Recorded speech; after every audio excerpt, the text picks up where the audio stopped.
Hello Mila, hello Jack, hello everybody else who's watching, and welcome to Storytime with Grandad.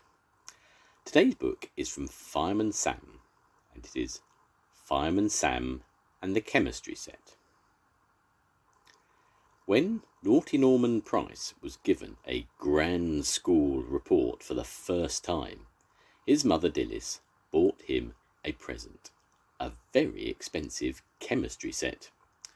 "Now you be careful with it, Norman, my lovely," she said. "Use it to improve your brain. No messing about, you hear?" Norman nodded. "Absolutely, ma'am," he said. He was very good to start with. He kept the chemistry set in his room and experimented with making different colours from vegetable dyes. But that wasn't enough for Norman. He soon started making nasty smells, and then stink bombs and smoke clouds. "Wowee," he thought, "I can really have some fun with this." And one sunny day he set out with mischief in mind. Pontypandy town centre was quiet that day, so Norman strolled up the hill to the fire station. The first person he saw was Fireman Elvis Cridlington, in the kitchen making lunch for the other firemen. Norman watched him through the window and had his first naughty idea. "A few of my colours might improve Elvis's cooking," he thought with a giggle.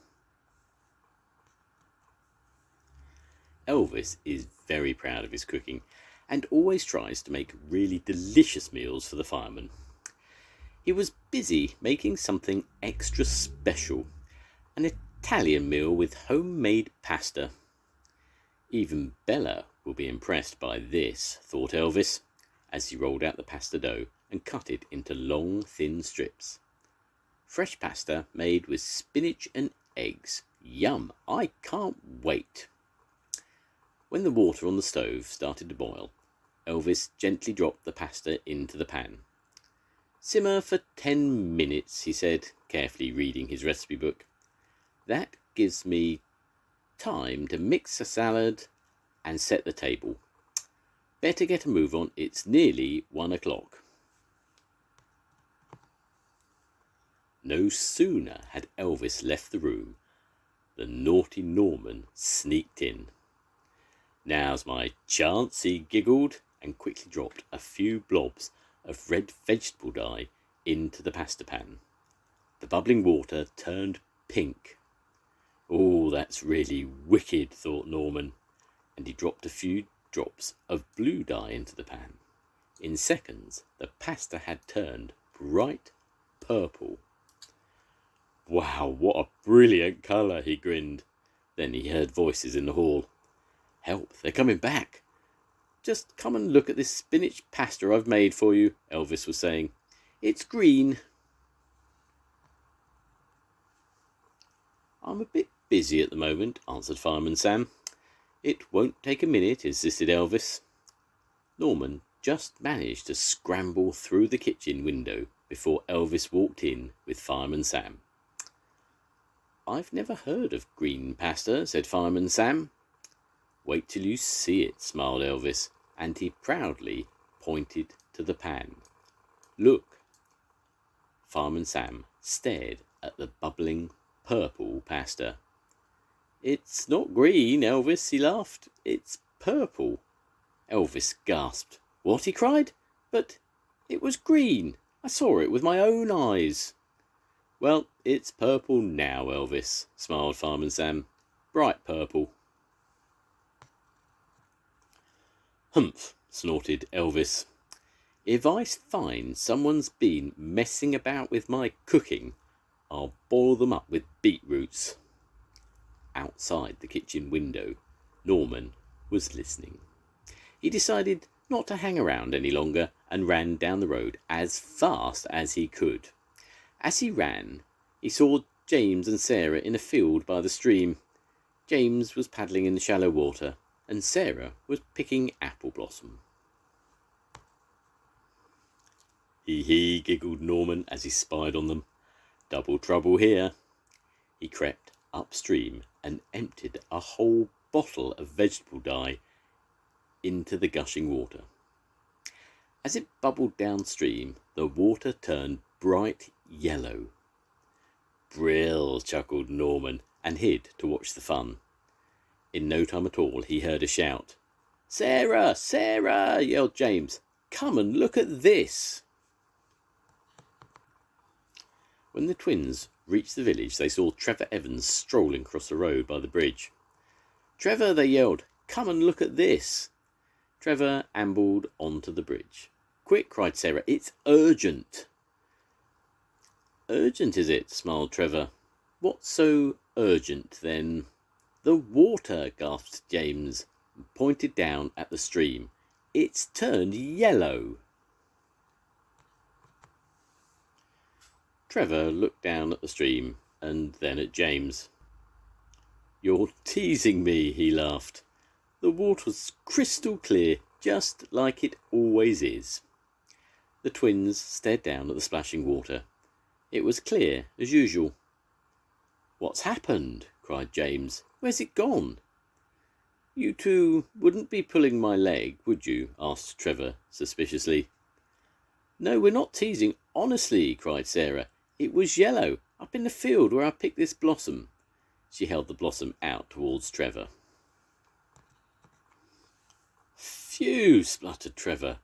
"What a smell! I don't know what mischief you two are up to, but I don't like it one bit." He turned to go. "Oh dear, he's really upset," said James, as Trevor disappeared in the direction of Bella's cafe. "He was very rude about my blossom," sniffed Sarah. "I'm going to give it to Bella. At least she'll appreciate it." "I wonder what happened to the yellow water," said James, as he followed Sarah through the village towards Bella's cafe. "And where did it come from?" wondered Sarah. "It's a mystery." Norman giggled to himself as he skulked along behind them. "It's not a mystery to me," he sniggered. "Now, what can I do next?" When the twins walked into Bella's cafe, Trevor looked up from his table by the window. "Watch out, here comes trouble," he said. But Bella smiled. "Nice to see you," she said. "Come in, sit down. What do you fancy?" "Magic," giggled Norman, and quickly dived under the table as Bella bustled in. But Bella was so busy brewing the tea and singing to herself that she didn't notice the colour of the beans. She'd slapped them down on the toast and carried them through to Trevor. "Here you are, Trevor," she said, as she set the plate down in front of him. "Great, just what I need," said Trevor hungrily. But when he saw the beans, he couldn't believe his eyes. "Blue beans!" he yelled. "Blue beans?" gasped Bella. "Has-beens," giggled Norman to himself in the kitchen, and he shoved a hanky into his mouth to stop himself from laughing out loud. A moment later, Fireman Sam came in with Elvis. "Anything to eat, Bella?" asked Fireman Sam. "We're starving." "Goodness," said Bella. "What happened to your lunch at the fire station?" "Something really weird happened to it," said Elvis. "It turned purple." "Well, I'd skip the beans if I were you," said Trevor, holding up his plate. "They're blue." "What is going on?" asked Bella.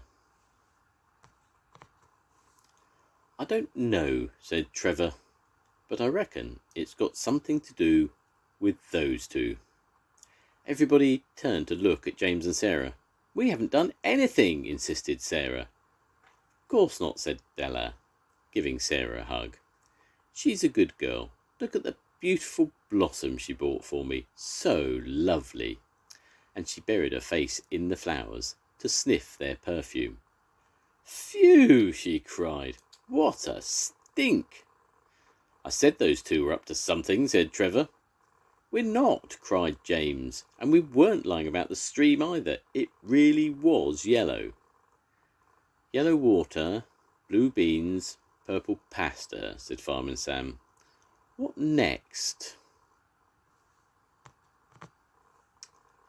"I don't know," said Elvis, "but if I find out that somebody messed about with my pasta, I'll boil them up with beetroots."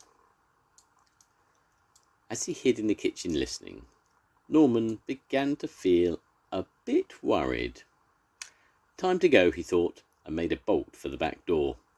But as he ran, he dropped his chemistry set. The bottles went spinning and the powder spilt all over the floor. A big bottle marked "Smoke Cloud" rolled away under Norman's feet. "Oh no!" Norman cried, and tried to grab it, but the bottle rolled faster than he could crawl. It hit the wall and broke. All the powder poured out onto the kitchen floor, and the pale grey mixture began to bubble and fizz. "Uh-oh," spluttered Norman. "Better get out of here." And he tried to reach the back door, but the kitchen was filling with smoke. Choked Norman, and he staggered through the kitchen into the cafe. "Norman!" yelled the twins as he fell into the room, followed by a cloud of smoke. "What's happening?" asked Fireman Sam. "Is there a fire? Everybody out, quick!" "It's, okay, Fireman Sam," coughed Norman. "It's not a fire, it's just a bit of smoke." "No smoke without fire," said Fireman Sam, and he hurried into the kitchen to check. "Quick, Trevor," said Bella. "Take Norman outside. The fresh air will make him feel better." Trevor helped Norman to the door, but as he walked, a little bottle of coloured dye fell from Norman's pocket. "What's this?" asked Trevor, holding up the bottle. Fireman Sam walked in with a knowing smile on his face. He took the bottle from Trevor's hand and opened it. "I think I know what this is," he said, and poured out a glass of water. "Watch." And he tipped the dye into the glass. "I think it will answer a few of your questions."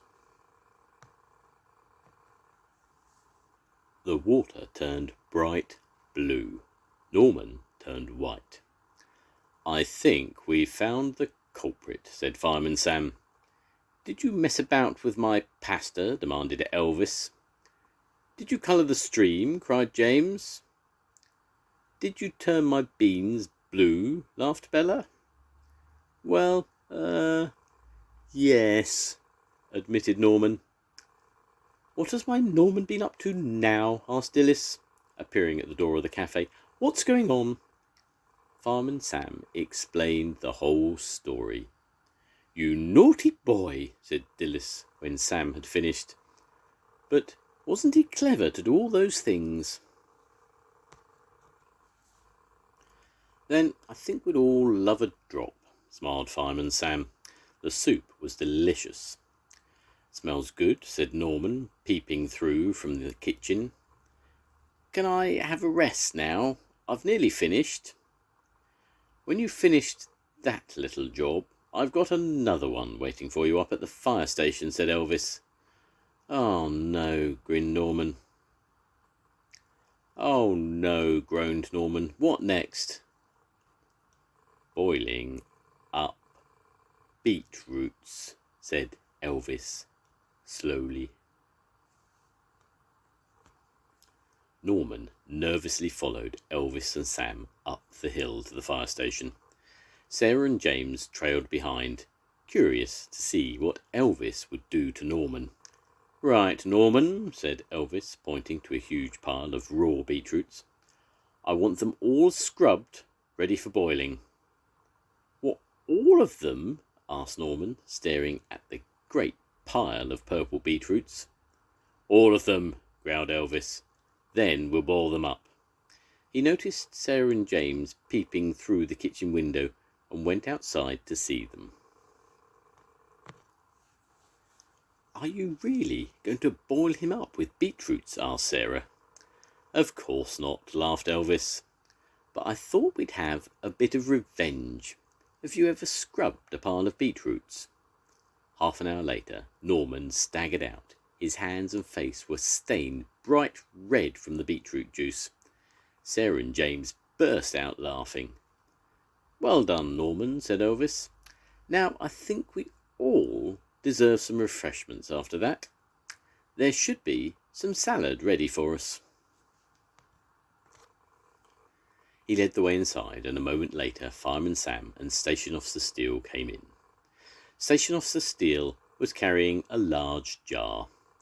Would anyone like a bit of my Doris's pickled beetroot? He asked, offering it to Norman. No thanks, laughed Norman. I'm right off beetroot. The end. Goodbye, Mila. Goodbye, Jack. I'll see you soon. Goodbye, everyone. Bye.